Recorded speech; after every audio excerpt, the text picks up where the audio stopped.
আসসালামু আলাইকুম প্রিয় বন্ধুরা, সবাই কেমন আছেন? আশা করি সবাই ভালো আছেন। আজকে আপনাদেরকে শেখাবো বুরুজ আল এমারত জুস কীভাবে বানাতে হয়। সো দেখেন, ফ্রেশ একটা ম্যাঙ্গো কেটে নিলাম। আশা করি ভিডিওটি ভালো লাগবে। সবাই না টেনে পুরোটা ভিডিওটা দেখবেন এবং শিখে নেন কীভাবে জুস বানাতে হয়, এবং বাসায় আপনি চাইলে জুসটা বানাইতে পারেন।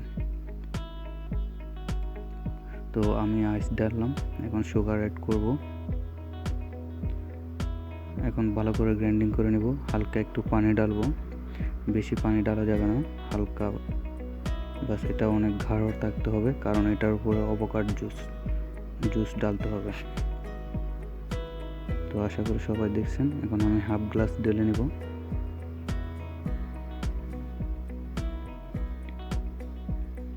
তো এই পর্যন্ত ডাললাম হাফ গ্লাস। এখন আমি একটা অ্যাভোকাডো জুস নেব।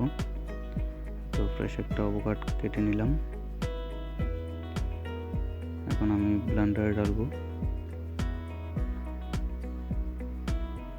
এরপর আমি সুগার অ্যাড করব।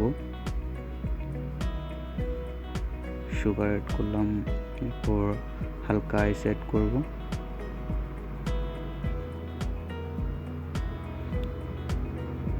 আশা করি ভিডিওটি ভালো লাগবে। ভিডিওটি ভালো লাগলে সাবস্ক্রাইব করবেন, আরও নতুন নতুন ভিডিও পেতে আমাদের সাথে থাকবেন। আমি মিল্ক ডাললাম হালকা।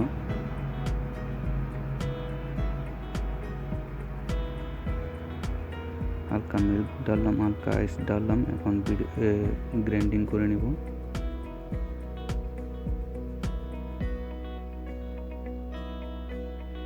আশা করে দেখতে পাচ্ছেন কি সুন্দর করে গ্রাইন্ডিং করে নিলাম। এখন বিমটা অ্যাড করব, যাতে নিচে চলে না যায়, অ্যাভোকাডো জুসটা যাতে উপরে বসে থাকে, সেজন্য হালকা সাইড দিয়ে বিমটা ডাললাম।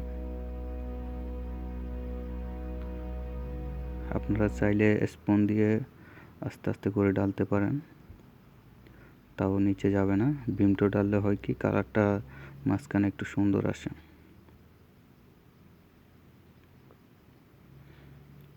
আর ভিডিওটি কেমন লাগতেছে আশা করি সবাই কমেন্ট করে জানাবেন।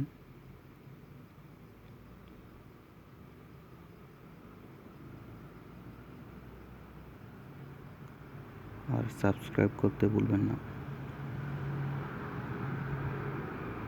দেখেন কি সুন্দর করে উপরে বসে গেল অ্যাভোকাডো জুস। এটা কিন্তু পাতলা করা যাবে না, পাতলা করলে কিন্তু উপরে বসবে না, নিচে চলে যাবে, মিস হয়ে যাবে।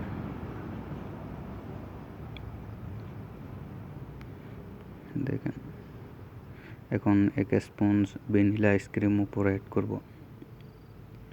তো ভ্যানিলা আইসক্রিমটা অ্যাড করার কারণ হচ্ছে যে জুসটা দেখতে অনেক সুন্দর লাগবে এবং খেতে অনেক টেস্ট লাগবে। এটা হচ্ছে আমাদের টেস্টি বুরুজ আল এমারত জুস। তো আশা করি সবার কাছে ভালো লাগবে ভিডিওটি।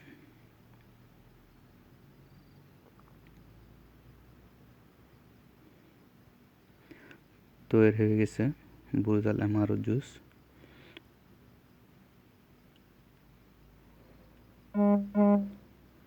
সো আল্লাহ হাফেজ, সবাই ভালো থাকবেন আর লাইক দিয়ে পাশে থাকবেন। আশা করি ভালো লাগছে। ইনশাল্লাহ আরও নতুন নতুন জুস আইটেম শেখার জন্য আপনারা পাশে থাকবেন। ভিডিওটি শেয়ার করুন। বাই, আল্লাহ হাফেজ।